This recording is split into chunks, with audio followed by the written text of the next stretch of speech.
vraiment enthousiaste d'apporter la parole ce soir. J'ai l'impression que je suis une femme enceinte qui est accouchée.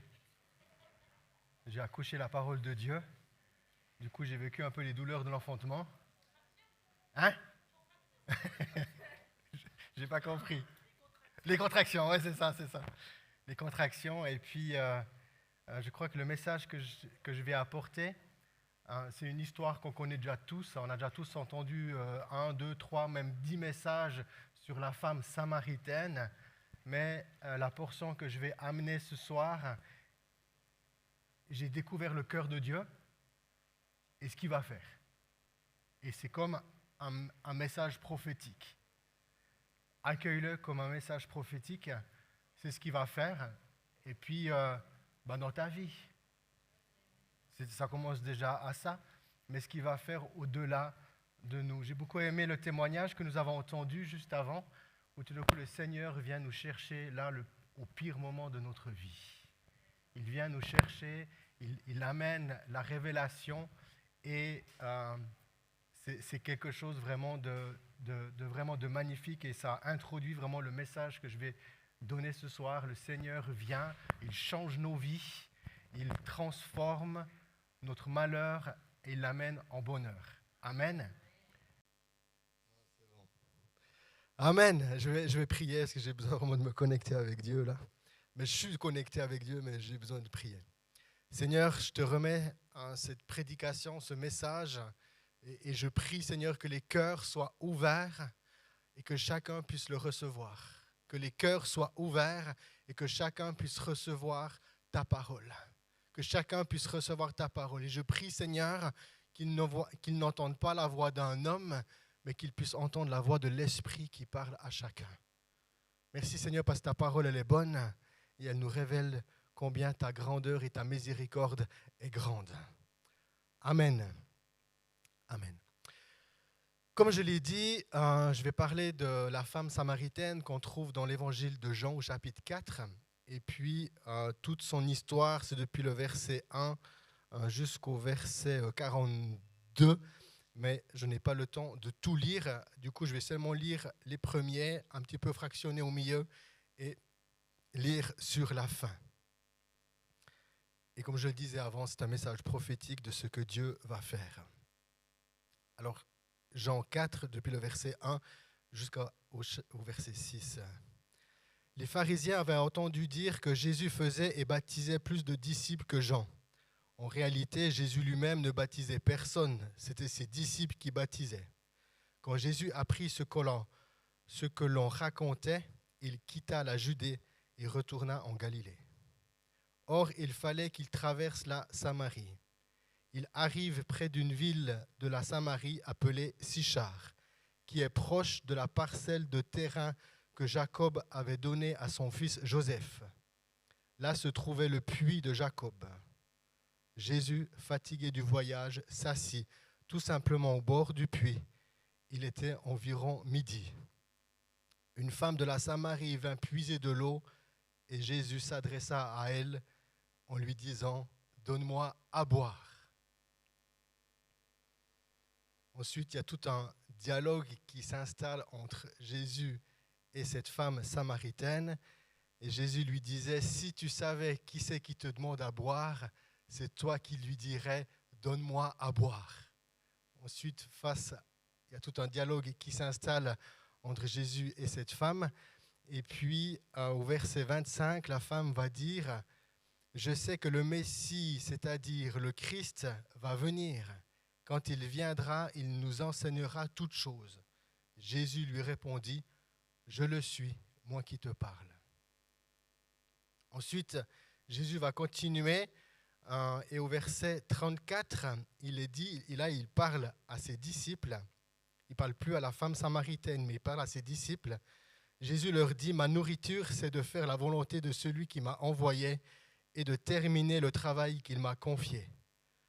Ne dit-on pas encore 4 mois et ce sera la moisson? Mais moi je vous le dis, levez les yeux et observez bien les champs. Les grains sont mûrs et prêts pour la moisson. Amen. Ensuite, cette femme samaritaine, suite à la rencontre de Jésus, elle court dans son village Et depuis le verset 39, elle va dire « Beaucoup de Samaritains de cette ville crurent en Jésus grâce à ce témoignage de la femme. Il m'a dit tout ce que j'ai fait. » C'est pourquoi quand les Samaritains arrivèrent auprès de lui, auprès de Jésus, ils l'invitèrent à rester avec eux. Et il resta là 2 jours. Ils furent encore bien plus nombreux à croire grâce à ce que Jésus lui-même disait.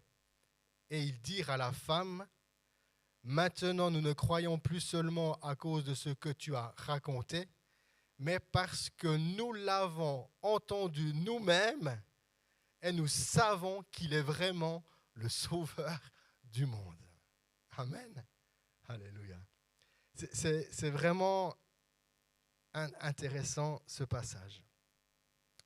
Pour commencer, j'aimerais juste sur les premiers versets. Le premier verset, ça m'a vraiment interpellé, c'est qu'il est dit que il y avait on parlait dans le pays d'Israël, et puis on disait « Ah, mais Jésus, il baptise plus que Jean. » Mais ce qui est intéressant, c'est qu'ici, l'apôtre Jean, il donne une précision, puis il dit « Mais ce n'est pas Jésus qui baptisait, c'était ses disciples. » Amen. Et ça, c'est quelque chose qui est vraiment intéressant à comprendre. Ce n'est pas Jésus qui baptise, mais c'est les disciples qui baptisaient, parce que le travail de Jésus, ce n'est pas de baptiser les gens, ça reste à nous. C'est nous qui devons baptiser les gens. Amen.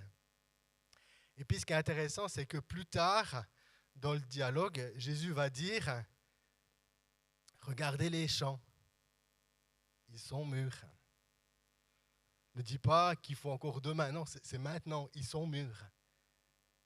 Et au même moment qu'il est en train de dire ça, Jésus est en train de sauver une femme, amen, qui va, elle, par son témoignage, raconter tout ce qu'elle a vécu avec Jésus dans son village, et que dans son village, beaucoup crurent au Seigneur. Et toutes ces personnes dans ce village qui sont venues à Jésus, les disciples sont venus et ont accueilli la moisson. Ces disciples, ils ont accueilli la moisson et ils ont encore baptisé toutes ces personnes qui étaient dans ce village. Amen. Dans le livre de Actes, il est dit que toute l'Église persévérait dans 4 choses. Je ne vais peut-être pas forcément les dire dans l'ordre, mais c'était l'enseignement des apôtres, la fraction du pain, la communion et la prière. Et quand on continue juste de lire, et chaque jour, le Saint-Esprit donnait à l'Église ce qu'il sauvait. Et l'Église, son travail, c'est d'accueillir la moisson qui arrive, de baptiser les gens. Le fait de baptiser les personnes, c'est de pouvoir authentifier le témoignage des gens dans leur reconnaissance que Jésus, il est leur sauveur. On a entendu l'appel au salut avant. Donc on reconnaît que Jésus est notre sauveur, qu'il est le sauveur du monde. C'est ce que les gens de cette ville de Samarie ont reconnu. Et ce qui est intéressant aussi dans le dialogue que Jésus a eu avec la femme samaritaine, eh bien, tout d'un coup, elle dit « Ah, mais le Messie, quand il va venir, il me dira tout. » Et Jésus, d'une manière tellement claire, parce que si on regarde d'une manière globale dans tous les évangiles, quand l'identité de Jésus, elle est toujours un peu floue. Hein? Qui es-tu? Puis c'est toujours un peu flou. Que ici, dans l'histoire avec la femme samaritaine, plus clair que ça, tu ne peux pas. Elle dit, le Messie, quand il va venir, il nous dira tout. Et Jésus va dire, je le suis. Moi qui te parle. D'une manière claire, il révèle son identité à cette femme. Et le peuple, c'est-à-dire les gens de ce village de Sichar, à la fin, disent, ok, on croit en lui.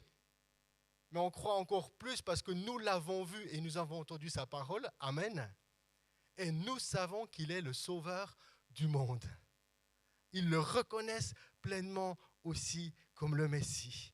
Et c'est là que tout le travail de l'Église, c'est de pouvoir accueillir cette moisson qui vient afin de pouvoir la baptiser et l'enseigner dans toutes les paroles du Christ. Ce n'est pas juste on enseigne et puis les choses se terminent là. C'est à un moment donné, on vient et on accueille ces gens et on les amène vers le Christ et afin qu'ils puissent garder tout l'enseignement de Jésus. Amen. Tout l'enseignement de Jésus. Et c'est ça déjà la première chose que j'aimerais vraiment dire. Et je crois que Jésus il va dire « Ma nourriture est de faire la volonté de celui qui m'a envoyé et de terminer le travail qu'il m'a confié. » Et je crois encore qu'aujourd'hui, Jésus travaille, qu'il n'a pas encore terminé. Parce que s'il aurait terminé, le monde serait déjà sauvé. Son travail, il le fait encore. Et quand il dit « Ma nourriture est de faire la volonté de celui qui m'a envoyé, de terminer le travail qu'il m'a confié », moi je vous dis, levez les yeux. Les champs sont mûrs et prêts pour la moisson. Amen. Et nous devons nous préparer. Nous devons nous préparer à accueillir la moisson qui vient. C'est ce que le Seigneur va faire. Ce que j'aime aussi, c'est quand Jésus va dire « Moi, je vous le dis. » Non, mais tu sais, non, pas encore, David. Tu sais, on doit encore attendre, c'est pas encore mûr. Non, tu sais, on pourrait discuter comme ça. Chacun donne un petit peu sa version. Chacun donne un petit peu sa compréhension. Mais Jésus il vient avec son épée, puis dit, moi, toi tu dis ça, mais moi je dis, la moisson est mûre. Amen. Est-ce que nous arrivons à accueillir cette parole comme une parole réma où Jésus dit à l'église, mais préparez-vous. Hein. Toi tu dis, ouais, mais tu sais, il y a encore ceci, puis il y a cela. Mais Jésus lui dit, la moisson est mûre. Et ça va arriver. On va accueillir plein de monde. On va accueillir plein de monde. Parce que les gens vont venir assoiffés de Dieu, où l'Esprit de Dieu va venir au milieu de leur vie. Je vais revenir après sur la femme samaritaine. Venir nous sauver. Venir nous sauver. C'est quelque chose de magnifique. L'autre chose maintenant que j'ai découvert à travers ce passage de Jean 4, c'est au verset 5, où il nous donne une précision géographique où Jésus se situe et où il est en train de rencontrer cette femme. La parole de Dieu nous dit, il arrive près de la ville de la Samarie appelée Sichar, qui est proche de la parcelle de terrain que Jacob avait donnée à son fils Joseph. Là se trouve le puits de Jacob. Du coup, ce qui est intéressant, c'est d'aller faire un petit retour dans la Genèse, là où Jacob s'est acheté cette parcelle. On trouve ça dans Genèse 33, le verset 19. Depuis le verset 18, je vais lire. Genèse 33, 18, 19. À son retour en haute Mésopotamie, Jacob arriva sain et sauf à la ville de Sichem, en Canaan. Il campa près de la ville. Il acheta aux descendants de Hamor, fondateurs de Sichem, la parcelle de terrain où il avait planté sa tente. Il la paya 100 pièces d'argent. Il dressa un autel à cet endroit et l'appela El, le Dieu d'Israël. Et voilà en fait où Jésus se situe, où Jésus rencontre cette femme samaritaine. La Bible en parle, près du terrain que Jacob s'est acheté. Genèse 33, 18 et 19. Jacob vient, il achète cette parcelle, il crée un autel et il nomme ce lieu El, le Dieu d'Israël, ou bien Dieu, le Dieu d'Israël. Amen. Et ce qui est intéressant par rapport dans la Genèse, on voit aussi qu'Abraham parcourt le pays promis, et pendant ce temps qu'il parcourt le pays promis, il crée et il fait des autels. Et à un moment donné, Jacob, il arrive dans un endroit, et puis c'est la vision de l'échelle des anges qui montent et qui descendent. Et suite à cette révélation de Jacob, il dit « Ah, je ne savais pas que Dieu était là !» Mais ce qui est intéressant, quand il a vu cette vision, Jacob, où il a vu les anges monter et descendre, c'était déjà un autel que Abraham avait fait. Et quand Abraham vient et il crée un autel, il crée un point de contact entre le ciel et la terre. Et la parole de Dieu nous précise, quand il a reçu la vision, Jacob, que les anges, ils montaient et descendaient. C'est-à-dire qu'ils étaient déjà en bas. Et la présence de Dieu, les anges, c'est une manifestation de la présence de Dieu. Et il est en train de dire, Dieu était là. Et ici, quand quand Jacob, il crée et il achète ce terrain et il fait un autel, il fait un point de contact sur cette terre entre le ciel et la terre. Plus, je ne sais pas exactement, mais bien des années plus tard, tu as Jésus qui arrive et dans cette région, il y a le réveil. Amen. Dans cette région, il y a le réveil. À chaque fois que nous nous retrouvons, nous créons un autel à l'Éternel et nous permettons au milieu de nous que la présence de Dieu, elle soit là et que les anges montent et descendent. Ce n'est pas juste un lieu de culte pour se divertir. Ce n'est pas juste un endroit où on se retrouve ici parce qu'on ne savait pas quoi faire dimanche soir, puis on est venu ici. On est venu ici parce que nous aimons le Christ. Et à chaque fois qu'on vient là, on fait un point de contact au milieu de nous que la présence de Dieu peut venir.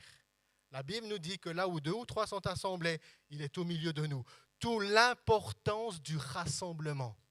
Toute l'importance du rassemblement. Et quand nous nous retrouvons, il y a la présence de Dieu qui se manifeste au milieu de nous. Il y a les anges qui sont là et ils montent et ils descendent. Et Jacob, qui fait un autel à l'Éternel, eh bien un jour Jésus vient dans ce lieu, j'en parlerai encore, et il y a le réveil. Amen. Parce que les anges de Dieu, ils sont là pour aider ceux qui doivent hériter le royaume de Dieu. Amen. Ensuite, j'aimerais lire encore Josué 24, 32. Josué 24, 32. Les Israélites, alors là maintenant, c'est intéressant de comprendre, Josué, on en est où dans l'histoire d'Israël? Moïse a délivré le peuple de l'esclavage. Ils viennent de faire 40 ans dans le désert. Ils se sont un peu promenés. Sans que leurs souliers s'usent. Ils se sont promenés dans le désert du Sinaï. Et puis, Josué, il a pris le relais de Moïse et il amène le pays en Canaan. Et là, maintenant, on arrive à la fin de la vie de Josué. Mais il nous est dit au chapitre 32, les Israélites enterrèrent à Sichem les ossements de Joseph qu'ils avaient ramenés d'Égypte. Ils les mirent dans la parcelle de terrain que Jacob avait achetée pour 100 pièces d'argent aux descendants de Hamor, le fondateur de Sichem, et qui est devenue la propriété des descendants de Joseph. Et ce qui est intéressant, deuxième indication, c'est que tout d'un coup, dans le lieu, on parle de l'histoire, le lieu maintenant où Jésus rencontre cette femme, on sait qu'il y a le terrain de Jacob, amen, que Jacob a créé un autel à l'Éternel où les anges montent et descendent. Et dans le même lieu se trouvent les ossements de Joseph. Et Joseph, c'est qui? C'est celui qui délivre Israël et l'Égypte d'une famine. C'est celui qui a été vendu par ses frères et qui est devenu le premier ministre d'Égypte après une saga un peu. On l'a accusé de bien des choses qu'il n'a pas fait. Mais au moment voulu de Dieu, au temps de Dieu, il est sorti de la prison de Pharaon. Et si jamais, le côté un peu historique, tu ne sortais jamais de la prison de Pharaon. Qu'on soit bien clair. Tu ne sortais jamais. Tu mourrais en prison. Mais au temps voulu de Dieu, parce que Dieu, il est Dieu, il a fait sortir son serviteur comme d'une mort au plus bas, et il l'a amené au plus haut. Et ici, Joseph est un type du Christ. Voilà le lieu où Jésus se trouve. Voilà le lieu où Jésus se trouve, quand il rencontre la femme samaritaine. Imagine, peut-être cette femme, elle connaissait un petit peu l'histoire. Même qu'ils avaient beaucoup de tensions avec les Juifs, elle connaissait un peu la Torah quand même. Hein. En tout cas, les premiers livres de sûr. Il faut juste faire une petite pause là. Tu as le peuple, tu as l'autel de Jacob. Dans le même lieu, il y a le tombeau, il y a les ossements de Joseph. Pour la petite histoire par rapport aux ossements de Joseph, ici dans Josué 24, il nous donne une précision. Les Israélites enterrèrent à Sichem les ossements de Joseph qu'ils avaient ramenés d'Égypte. Parce que dans Genèse 50, l'avant-dernier des versets, 50, verset 25, Joseph parle à ses frères, il prophétise déjà l'esclavage, et il dit, quand vous quitterez l'Égypte, vous prendrez mes ossements. Ça veut dire que au moment où Israël a quitté l'Égypte, ils ont porté le tombeau de Joseph pendant les 40 ans d'années de marche dans le désert. Et ils ont encore porté le tombeau de Joseph dans la conquête du pays promis. Amen. Et c'est seulement à la fin de la vie de Josué qu'ils décident, voilà, maintenant on enterre les ossements de Joseph. Amen. Mais là, maintenant, écoute bien. En hébreu, le mot qu'on traduit par cercueil, c'est exactement le même mot. Là, tu dois prendre des notes là. C'est le même mot qui parle de l'arche de l'alliance. L'arche de l'alliance où il y a les 2 tables de la loi de Moïse, c'est le même mot. Tu peux regarder dans les Strong. Hein, c'est le même mot en hébreu qu'il est parlé le cercueil, qu'il est parlé du cercueil de Joseph. Amen. Et là, il faut que je retrouve mes petites notes. Un commentaire de rabbin, hein, on appelle ça un midrash. Voilà qu'est-ce qu'ils disent. C'est un commentaire des rabbins. Okay? Pendant la marche des Israélites dans le désert, l'arche portant les ossements de Joseph était placée à côté de l'arche de celui qui vit éternellement. Les rabbins disent que pendant ce temps que le peuple il portait le tombeau puis qui marchait dans le désert, il était à côté de l'arche de l'Alliance. Amen. On ne le trouve pas dans la Bible, c'est un commentaire de rabbin, mais ça reste intéressant. Alors je continue de lire, je recommence depuis le début plutôt. Pendant la marche des Israélites dans le désert, l'arche portant les ossements de Joseph était placée à côté de l'arche de celui qui vit éternellement. Que signifient ces 2 arches ? Celle-ci est le cercueil d'un mort et celle-là, l'arche de celui qui vit éternellement. Mais pourquoi ce mort à côté de l'arche de celui qui vit éternellement ? On leur répondit, celui qui repose dans le cercueil a accompli tout ce qui est écrit sur les tables de la loi, reposant dans l'arche de celui qui vit éternellement. Amen. Ça, c'est un commentaire de rabbin. C'est incroyable. À un moment donné, ils sont en train de dire que Joseph, on sait qu'il est un type du Christ, hein, et on sait que Jésus a accompli toute la loi de Moïse. Et on l'a accusé à tort, mais il a accepté de mourir. Amen. Et dans sa mort, Jésus accomplit toute la loi. Et c'est magnifique de pouvoir croire et d'accueillir cette, à mon avis, c'est à 99%, j'accueille vraiment cette vérité où je pense que c'est le cercueil de Moïse et que l'arche de l'Alliance, dans le désert, pendant ce temps qu'ils se déplaçaient, ils étaient côte à côte. Et il est un message de Jésus qui a accompli toute la loi et les prophètes. J'aimerais revenir encore sur ce lieu de terrain, parce qu'il y a encore des informations qui sont importantes à saisir. Dans le même lieu, à Sichem, où on s'est arrêté puis on a mis le tombeau de Joseph, hein, c'est exactement dans ce lieu que Joseph s'est fait vendre par ses frères. C'est à Sichem. C'est exactement dans le même lieu. Et dans le même lieu, dans la même région, Jacob avait une fille qui s'appelait Dina. C'est là qu'elle s'est fait violer. Elle s'est fait violer par Sichem. Et c'est dans le même lieu, alors avec Dina, on voit ça dans Exode 34, le lieu où Joseph se fait vendre, on voit ça dans Genèse 37, 13, et dans 1 Roi 12, c'est à Sichem qu'est la division du pays d'Israël entre les 10 tribus du nord et les 2 tribus du sud.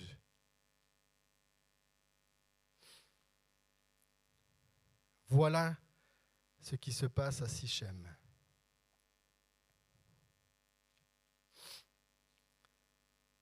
Sichem, c'est un lieu prédestiné au malheur. C'est un lieu de haine et de trahison. Les gens se font violer, les gens se font vendre, et c'est là qu'il y a la division. La division au sein même du peuple d'Israël.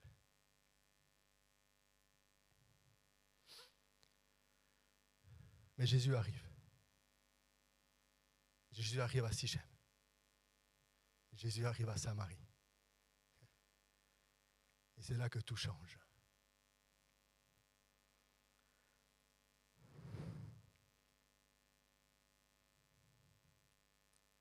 Quand il commence de parler avec la femme samaritaine est surprise que Jésus parle avec elle.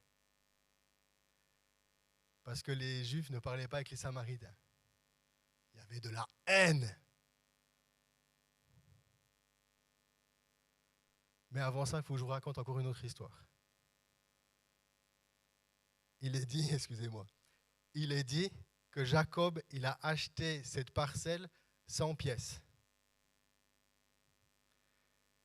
Et un commentaire que j'ai lu dit « une pièce, une brebis ». C'est-à-dire qu'il a acheté cette parcelle à la valeur de 100 brebis. Il y a une parabole qui est racontée dans Matthieu 18 et dans Luc 15, où Jésus dit « Hé, j'ai 100 brebis. » Le berger qui a 100 brebis. S'il compte, puis il dit « Hey, 99, il m'en manque une. » Qu'est-ce qu'il fait? Il laisse les 99 et il court chercher celle qui est perdue. Et moi, je pense que la femme samaritaine, c'est la brebis une qui est perdue là. Et que Jésus a laissé les 99 pour aller la sauver. Et je crois que les 99 représentent Israël et que la samaritaine, représente les nations. Je crois que la femme samaritaine révèle les nations. Et Jésus est en train de dire, j'aime Israël, c'est mon peuple, hein. Mais dans la parabole des 100 moutons, là, des 100 brebis qui comptent puis qu'il en manque une, Dieu montre son cœur pour les nations. Il montre son désir de les sauver. Il laisse les 99 pour aller chercher cette brebis qui monte. Les nations, elles courent, elles cherchent jusqu'à ce qu'ils la retrouvent. Et nous voyons ici dans l'histoire de la femme samaritaine que cette femme, elle représente les nations et que Dieu fera tout pour sauver les nations. Il ira les chercher jusqu'à quand il les aura trouvés. Amen. Et ça, pour moi, c'était glorieux quand j'ai compris le cœur de Dieu, de son amour qu'il a pour les nations. Amen. Ensuite, Jésus il discute avec cette femme samaritaine et il y a la haine entre les Juifs et les pharisiens. Éphésiens 2, 12, je vais le lire.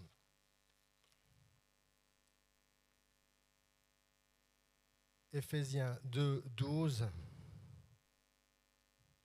Eh bien, vous étiez à ce moment-là sans Christ. Vous étiez étrangers, vous n'apparteniez pas au peuple de Dieu. Vous étiez exclus des alliances fondées sur la promesse divine. Vous viviez dans le monde sans espérance et sans Dieu. Mais maintenant, par l'union avec Jésus-Christ, vous qui étiez alors loin, vous avez été rapprochés par le Christ qui a versé son sang. Oui, c'est lui qui est notre paix.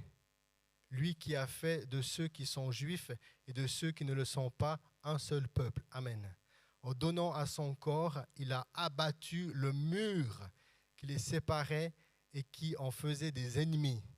Il a annulé la loi avec ses commandements et ses règlements pour former avec les uns et les autres un seul peuple nouveau dans l'union avec lui. C'est ainsi qu'il établit la paix. Amen. Et Jésus vient vers cette femme samaritaine et à travers son salut, il rétablit cette femme dans l'alliance. Amen. Elle fait avec cette femme et le peuple d'Israël un peuple. Amen, un peuple. Par la croix, par sa mort sur la croix, le Christ les a tous réunis en un seul corps et il les a réconciliés avec Dieu par la croix. Il a détruit la haine. Amen. Et ça, c'est vraiment quelque chose de magnifique. Dans Colossiens 1:20, par lui, il a voulu réconcilier l'univers entier avec lui. C'est par le Christ qui a versé son sang sur la croix qu'il a établi la paix pour tous sur la terre comme dans les cieux. Michée 5:4, il prophétise, déjà il dit, c'est lui qui amènera la paix. Il prophétise sur le Messie. Amen. C'est lui qui amènera la paix. Éphésiens 4:3, ça c'est l'apôtre Paul qui parle à l'Église. Efforcez-vous de conserver l'unité de l'esprit par le lien de la paix. Ça, c'est efforcez-vous de conserver l'unité de l'esprit par le lien de la paix.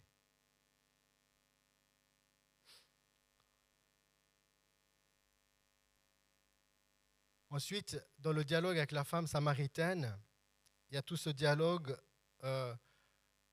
où tout d'un coup, de dire, ouais, mais on adore où là? On adore à Jérusalem ou bien sur le mont Garazim là? C'est où là qu'on doit aller adorer? Jésus il dit que les vrais adorateurs, ils adoreront en esprit et en vérité. Amen. Et là, c'est une parole qui est hyper puissante. Ça vient enlever toute division de pensée. Ça vient enlever toute division de théologie, de toute l'histoire de l'Église qui a fait en sorte que, parce que des hommes avaient des idées différentes, ils se sont séparés. Les vrais adorateurs, ils adorent en esprit et en vérité. Et c'est ça qui est le plus important. Le plus important, c'est de rechercher la vie de l'esprit. L'esprit qui m'amène dans la vérité, qui amène ma vie dans la vérité. Qui amène ma vie dans la vérité. Amen. Et quand la vérité arrive en moi, et que je sais exactement qui je suis, et que je deviens vrai devant Dieu, ben, il reçoit mon adoration. Amen. Il reçoit mon adoration. Quand la femme samaritaine, Jésus lui parle, j'en parlerai encore un petit peu après, Jésus lui parle et lui dit, ah ouais, va chercher ton mari. Puis cette femme, elle dit, ah ben, j'en ai pas. Puis j'ai dit, ah en fait, il y a tout un dialogue par rapport à ça. Puis j'ai dit, c'est bien, tu dis vrai. C'est que Jésus, en lui posant cette question, il est venu mettre de la lumière dans sa vie et il honore cette femme en accueillant la vérité de la lumière qui vient en elle. Tu as dit vrai. En plus, l'homme avec qui tu vis aujourd'hui n'est pas ton mari. Tu dis vrai. Et Jésus loue, Jésus honore celui qui est capable d'accueillir la vérité sur sa vie. Amen. Ensuite, par rapport à cette histoire, je reviendrai encore un petit peu après. J'aime bien l'histoire qui est un petit peu floue autour de cette vie de cette femme. Parce que Dieu, il ne vient pas pour déballer tout. Il vient juste mettre la lumière en toi et puis que la vérité vienne. Mais la vie de cette femme était quand même bien une vie de péché. Parce que le fait qu'elle a eu plusieurs hommes, si elle était veuve, la Bible aurait précisé qu'elle était veuve. Mais elle n'est pas veuve. Amen. C'était une femme qui vivait avec des hommes. Peut-être elle allait coucher avec, puis elle partait.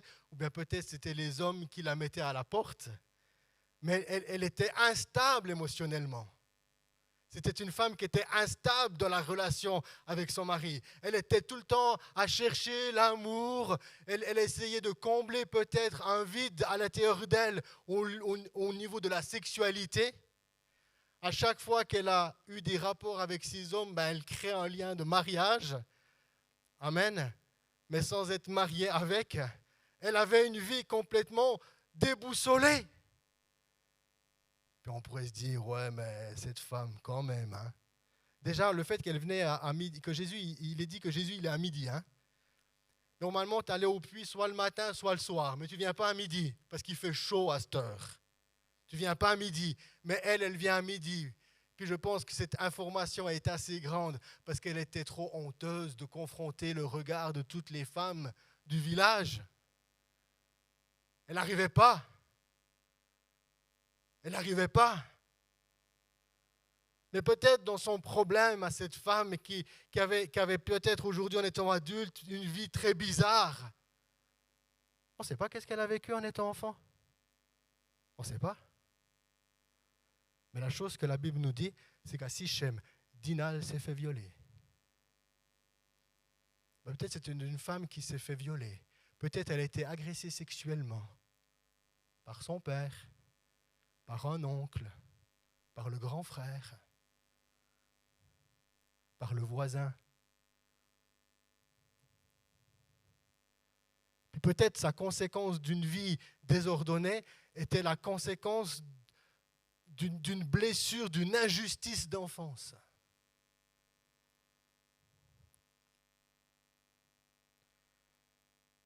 Et quand Jésus y vient,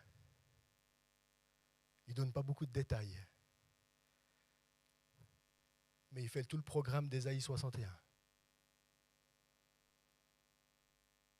Il fait tout le programme d'Ésaïe 61, où Jésus va dire dans Luc 4, il reprend la prophétie d'Ésaïe 61, « J'ai reçu l'onction pour venir guérir ceux qui ont les cœurs brisés. Je suis venu pour enlever l'opprobre. Je suis venu pour te justifier. Je suis venu pour guérir ton cœur qui est complètement fractionné. » Et cette femme-là, elle a été guérie. Hein?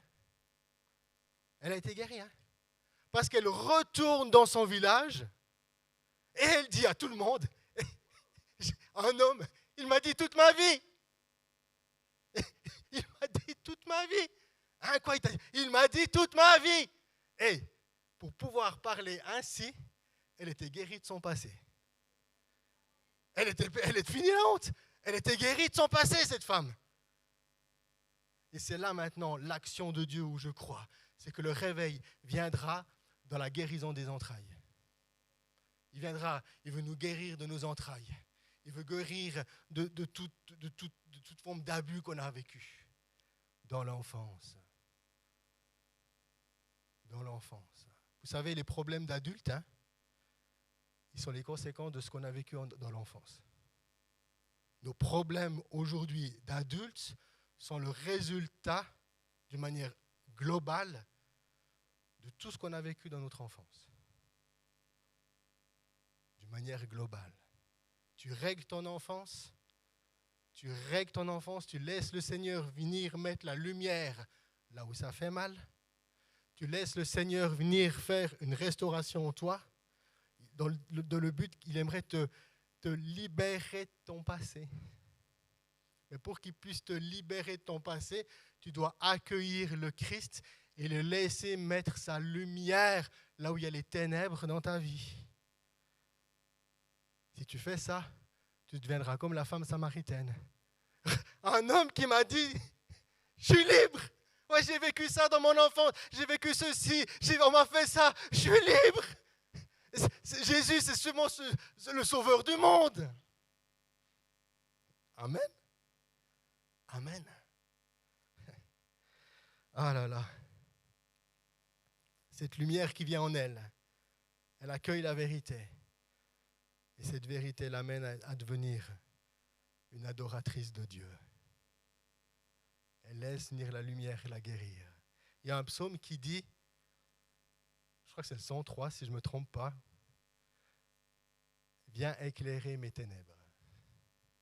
Viens éclairer mes ténèbres. Viens éclairer dans ma vie tout ce qui est encore obscur. » Ça, c'est une prière puissante. Ça, c'est une prière puissante qui vient et qui guérit. Parce que le réveil, il viendra, c'est la guérison des entrailles. C'est la guérison des entrailles. J'aimerais vraiment honorer les jeunes, Gospel Youth, qui sont partis à Annecy le jeudi de l'Ascension. Et puis, ils sont allés faire, il y avait une dizaine de jeunes, ils sont allés faire le ministère avec les pasteurs de Sandra et Julien et toute son équipe pour aller guérir les entrailles. J'aimerais vraiment vous honorer. Merci. Merci. J'ai déjà entendu 2 témoignages de ce que Dieu fait.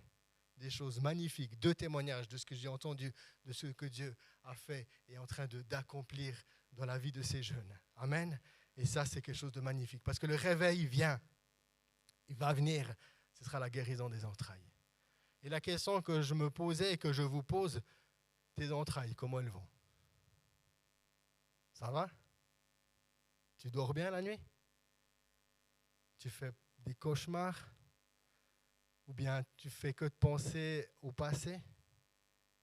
Comment vont tes entrailles? Le réveil ne pourra pas venir si l'Église est encore malade. Il faut qu'on traite nos vies. Il faut qu'on guérisse. On doit régler la question de la jalousie. On doit régler des questions dans nos vies. Si on ne les a pas réglées, c'est une roue sans fin. Il y a un peu la gloire de Dieu et il se sépare. Il y a la gloire de Dieu et il se redivise. C'est une roue sans fin, il faut qu'elle s'arrête une fois. Il faut qu'elle s'arrête cette roue.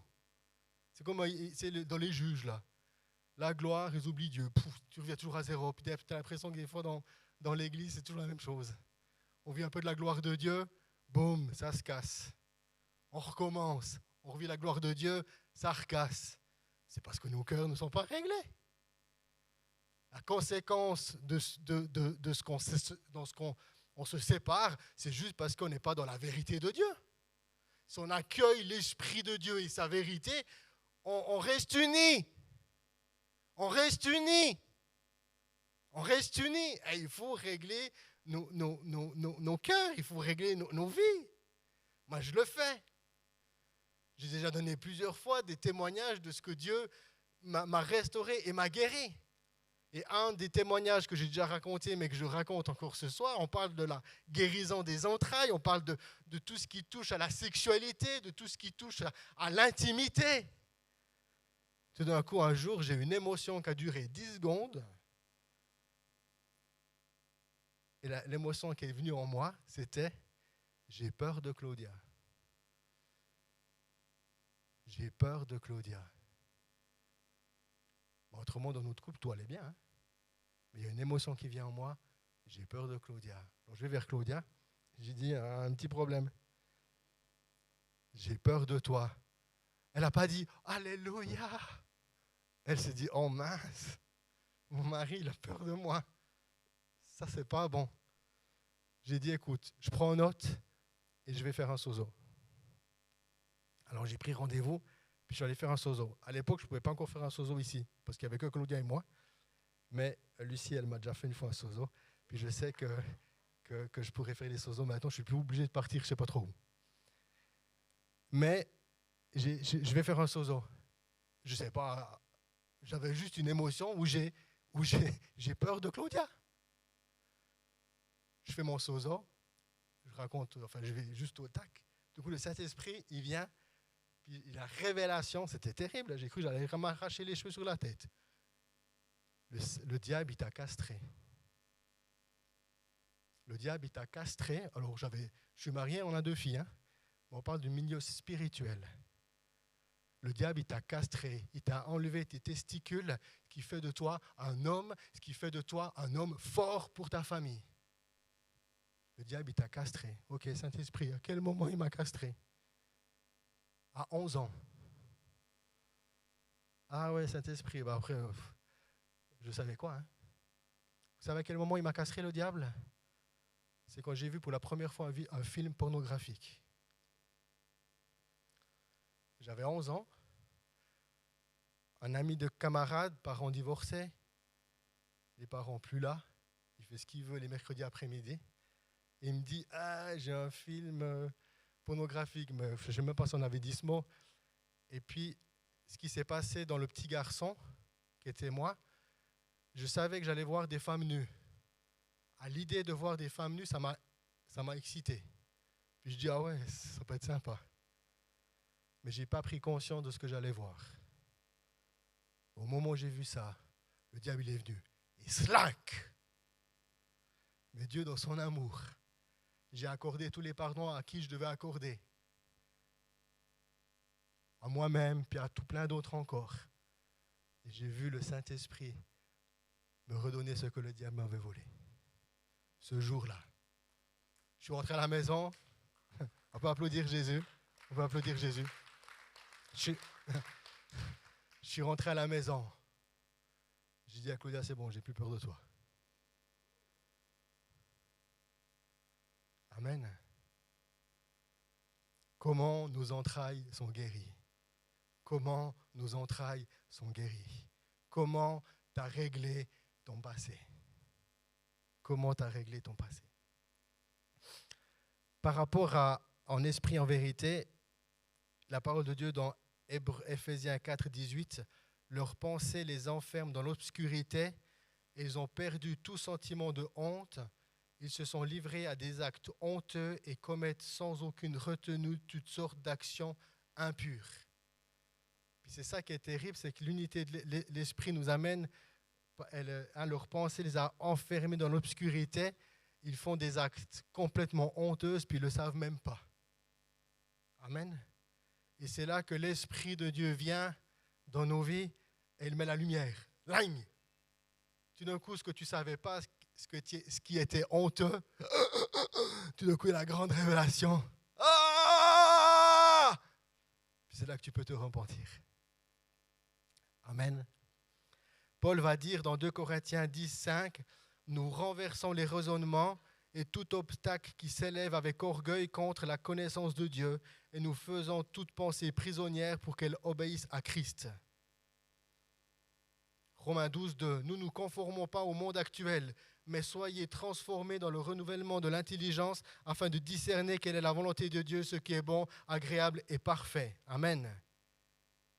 Éphésiens 4, 4, il y a un seul corps, un seul esprit, de même qu'il y a une seule espérance à laquelle Dieu vous a appelé. Et je crois qu'il y a quelque chose, quand on parle d'esprit et en vérité, nous devons à chaque fois que nous nous retrouvons aspirer à ce que l'Esprit de Dieu vienne au milieu de nous. Parce que quand l'Esprit de Dieu vient au milieu de nous, que nous sommes unis. Amen. Amen. Et on devrait aspirer plus à ça que de savoir qui a raison dans l'interprétation de la parole de Dieu. On devrait plus rechercher ça ou bien qu'un modèle d'église. Qu'un modèle d'église. La vraie église, elle adore Dieu en esprit et en vérité. Peu importe où tu te retrouves. Mais c'est ça le plus important. Ensuite, j'aimerais encore terminer. J'ai déjà un petit peu abordé la situation de cette femme qui avait plusieurs maris.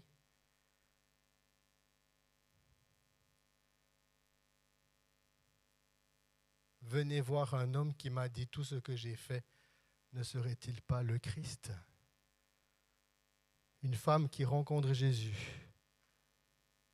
qui est, à mon avis, dans la blessure la plus profonde de son cœur.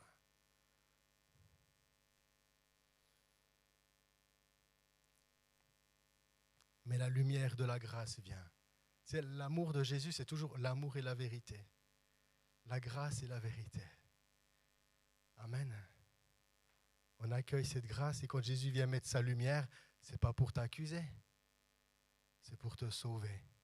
Vous savez, quand j'avais 11 ans et puis que j'ai donné mon témoignage et que Dieu m'a guéri de ce que le diable m'avait volé, je n'ai pas senti que Jésus m'a accusé. Il a juste voulu venir mettre la lumière sur ma situation pour que je puisse me repentir de ce qu'il faut se repentir afin que je puisse être guéri et restauré. C'est juste ça. C'est juste ça. Et une chose que je sais, je vais terminer sur ça. Le tout premier sozo que j'ai fait, je faisais un rêve pendant 10 ans, depuis 2006 jusqu'à 2016. Ce rêve, il me pourrissait la vie, qui était en lien aussi avec Claudia. J'en ai pleuré. J'en ai pleuré. Alors Claudia, elle connaissait les rêves que je faisais, mais j'en parlais pas trop. Parce que si j'y en parlais, ça pourrait un petit peu amener du trouble dans la relation du couple. Parce que dans ce que je rêvais, par rapport à notre couple, n'était pas la réalité, ce que je vivais dans le moment présent. Mais ce rêve, il me pourrissait la vie à tel point que je transpirais dans mon lit, mais mon lit au réveil, il était mouillé. J'ai prié. J'ai chassé tous les démons. Il n'y a rien qui changeait. Le jour où ça a changé, c'est quand le Saint-Esprit m'a dit, bon David, quand c'est que tu vas voir enfin quelqu'un? Tu veux rester dans cette situation encore combien de temps? Quand c'est que tu vas voir quelqu'un? Puis j'ai dit, ok, je vais aller faire mon premier sozo. J'ai réglé ce problème en 2 heures. En 2 heures, ce problème était réglé. Un truc qui m'a pourri la vie pendant plus de 10 ans. Qui m'a amené à faire des cauchemars où je transpirais. Vous savez, depuis que je vis tous mes sozos, je dors mieux encore, puis je transpire plus. Bon, maintenant, il a fait tellement chaud, je transpirais. Mais tu sais, quand c'est l'hiver, puis tu transpires, puis que ton lit, il est mouillé, puis que dans la chambre, il fait 19 degrés, c'est pas normal. Mais depuis toutes les restaurations et les guérisons que j'ai pu vivre, je transpire moins, presque plus. Je dois encore mettre un peu du déo, mais je ne transpire plus quand je dors. Amen. Et ça, c'est la clé. Dieu veut venir guérir nos entrailles, parce que le réveil qui va venir, c'est un réveil des entrailles, de la femme samaritaine. La moisson est mûre. Elle va arriver. Il y aura plein de personnes qui vont venir avec des cœurs blessés. Et on devra les accueillir et faire Ésaïe 61. Les amener dans le ministère de sozo. Le mot sozo, c'est un mot grec qui veut dire sauver, guérir et délivrer. Amen.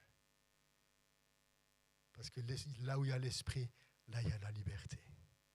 Alléluia. Voilà, je vais terminer là et je vais terminer dans la prière. Seigneur Jésus, merci pour cette histoire qui nous révèle que tu es venu dans un lieu de malheur. Tu es venu dans un lieu où il y avait la haine. Tu es venu dans un lieu où les filles se faisaient violer.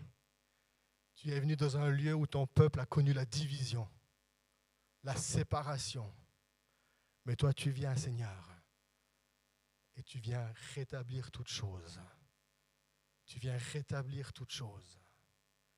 Tu viens guérir les cœurs brisés. Tu viens redresser le roseau qui est courbé. Et j'aimerais te dire, à toi soit toute la gloire. Nous t'aimons, Jésus, parce que tu es vraiment puissant. Nous t'aimons, Jésus, parce que tu es vraiment grand. Et là où le péché a abondé, la grâce surabonde. Rien n'est impossible à toi de restaurer. Rien n'est impossible à toi de guérir. Alléluia, gloire à toi, Seigneur. Amen. Amen. Amen. J'aimerais encore terminer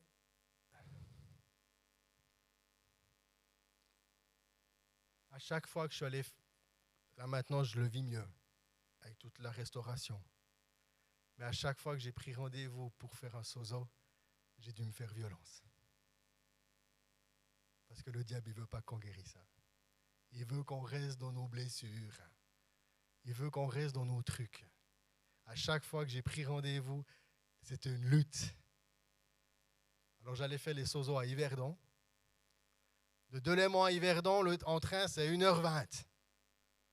1h20 de lutte, là. Seigneur, tu avais presque envie de reprendre le train retour puis de rentrer à la maison. Tu dis non, j'y vais. Puis à chaque fois, j'ai vu Dieu à l'œuvre, à chaque fois que j'y suis allé. À chaque fois qu'on dit, Seigneur, je m'abandonne entre tes mains, tu connais mieux que moi, mais guéris-moi, fais les choses. Ben, il le fait. Amen. Alors, j'aimerais t'encourager. Si avec des trucs dans ta vie que tu luttes, que tu combats, n'attends pas. Viens nous voir.